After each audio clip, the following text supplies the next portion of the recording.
Alhamdulillahirabbil alamin. Assalatu wassalamu ala Muhammadin wa ala alihi wa ashabihi ajmain, amma ba'du. Alhamdulillah, kita panjatkan puji syukur pada Allah Subhanahu wa taala yang telah menganugerahkan berbagai nikmat kepada kita. Di kesempatan ini saya akan menyampaikan tema tentang dahsyatnya kalimat la ilaha illallah. Saya mulai dari hadis riwayat dari Abu Daud nomor hadis 3116. Qala Rasulullah SAW, Rasulullah bersabda, man kana akhiru kalamihi, siapa yang di akhir dari ucapannya ketika meninggalkan dunia ini, la ilaha illallah, mengucapkan kalimat tiada Tuhan selain Allah, dakhalal jannah, maka orang tersebut dijamin akan masuk surga. Hadis ini menjelaskan tentang keutamaan membaca la ilaha illallah di akhir hayat kita. Mengapa kalimat la ilaha illallah begitu dahsyat? Karena kalimat la ilaha illallah itu adalah kalimat tauhid, kalimat yang menyelamatkan. Man qalaha mukhlisan naja minan nari wa faza bil jannah.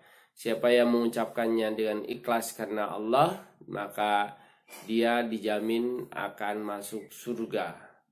La ilaha illallah itu artinya la ma'buda bihaqqin illallah. La ma'buda bihaqqin illallah. Wahdahu la syarikalah. Tiada yang berhak untuk disembah kecuali hanya Allah. Tiada sekutu baginya. Dan ini adalah kalimat syahadat.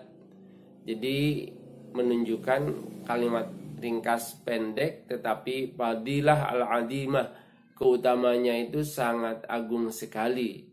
Sampai-sampai ada hadis riwayat Bukhari dalam sahihnya nomor hadis 4675, kaitannya dengan paman Nabi yaitu Abu Talib yang dibimbing oleh Nabi untuk mengucapkan la ilaha illallah, tidak bisa, lidahnya keluh dan terkunci. Saya bacakan redaksi hadisnya.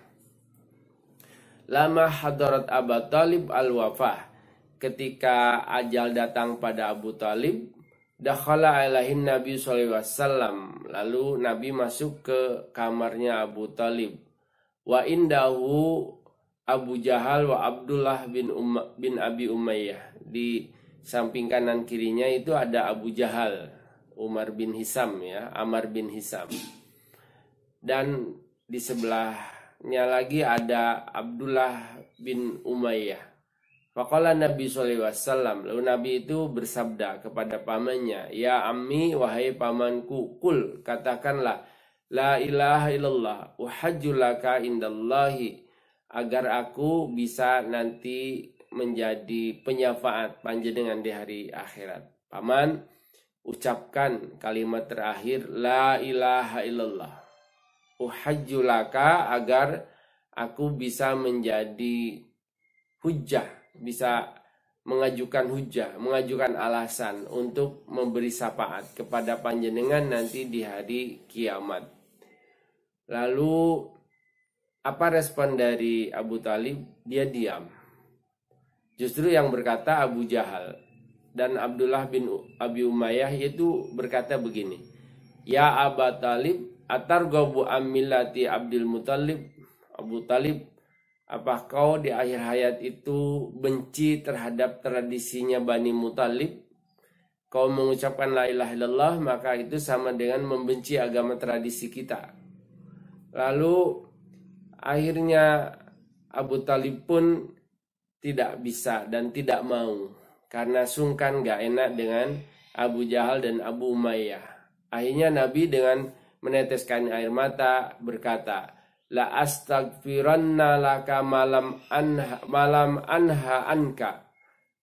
Paman, sesungguhnya aku akan sungguh-sungguh pasti memohonkan ampun kepada panjenengan sampai ada larangan untuk menghentikan permohonan ampun untuk panjenengan itu. Karena dalam hal ini Nabi itu merasa berhutang budi karena bersama dengan pamannya dia tinggal usia 8 tahun sampai usia 53. Jadi paman Nabi sedarah, seketurunan, dekat secara emosional, dekat secara darah, nasab, karena dia pamannya.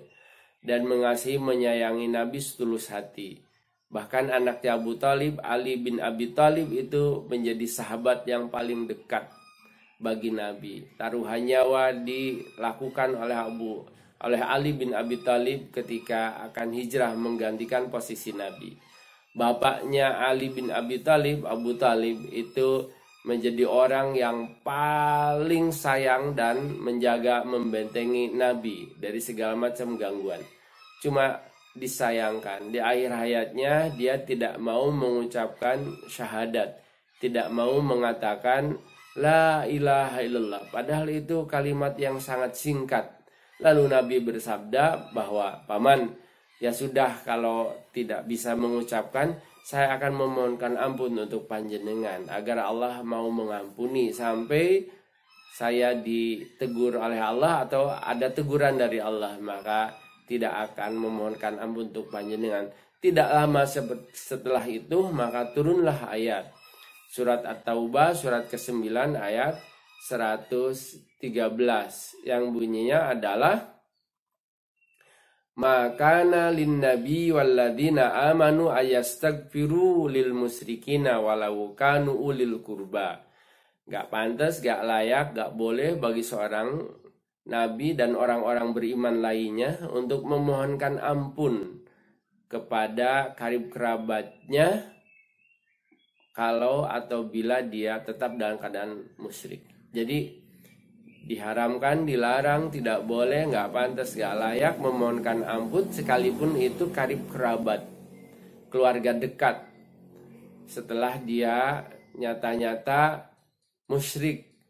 Lil musyrikina, musyrik itu adalah orang yang belum atau tidak mau mengakui Allah sebagai Tuhannya, tidak mengesahkan Allah, ya tidak masuk Islam, tidak mau bersyahadat.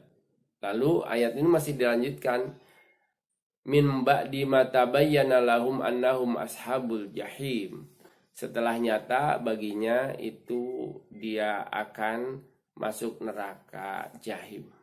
Jadi ayat ini menegaskan dengan tidak beriman, dengan tidak berislam, maka kesudahannya itu adalah neraka jahim. Dan kalaupun dimohonkan ampun itu tetap tidak berguna, tidak bermanfaat. Ini keutamaan kalimat la ilaha illallah.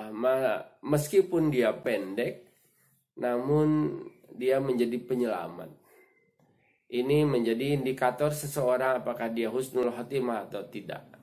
Ada hadis yang cukup panjang kalau dibacakan redaksinya.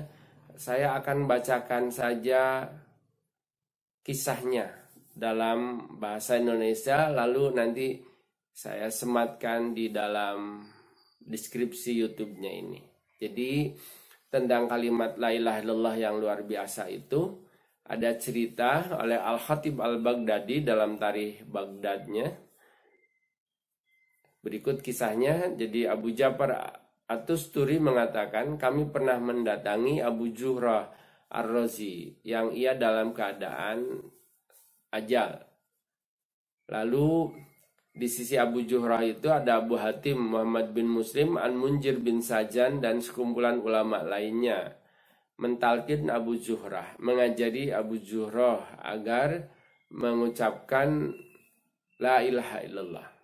Namun karena yang dihadapi adalah ulama, lalu yang datang itu para ulama, maka ketika membacakan hadis riwayat Muslim nomor hadis 2162 yang bunyinya lakinu mautakum bila ilaha illallah, ajari orang yang akan wafat mautah, akan meninggal dengan kalimat la ilaha illallah.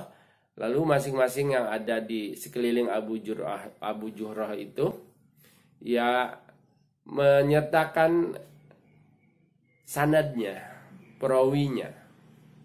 Dan ketika masing-masing itu berhenti karena ada terlupa, lalu Abu Juhrah yang sedang sakratul maut, Abu Juhrah Ar-Razi yang sedang dalam keadaan najah itu, dia menyambung bahwa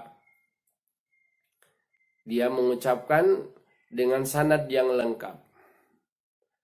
Dia menambahkan dari teman-temannya yang terlupa dengan sanad itu dengan mengatakan Bundar telah menceritakan kepada kami, Abu Asim telah menceritakan kepada kami, Abdul Hamid Ja'far beliau berkata dari Saleh bin Abu Arib berkata dari Kasir bin Murrah al-Hadrami, ia berkata dari Mu'az bin Jabal, ia berkata bahwa Rasulullah SAW bersabda, "Man kana akhiru kalamihi la ilaha illallah dakhalal jannah."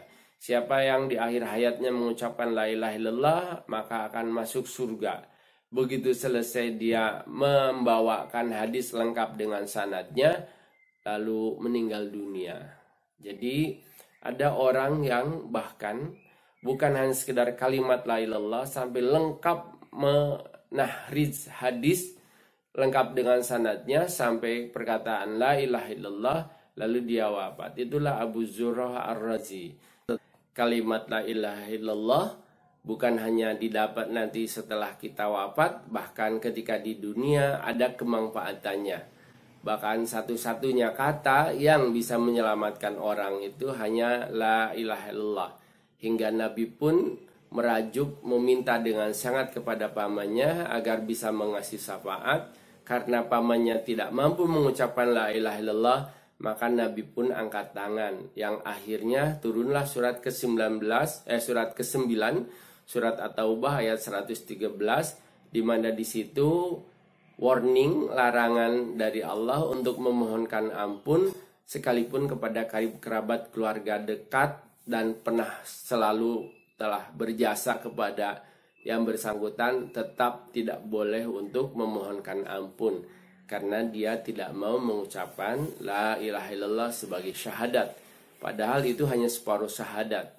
Termasuk untuk Abu Talib dari Nabi kita itu sebetulnya diskon separuh harga, tapi tetap dia tidak mau dan tidak mampu untuk mengucapkan meski tidak perlu mengeluarkan tenaga. Mudah-mudahan manfaat. Akhirul kalam. Assalamualaikum warahmatullahi wabarakatuh.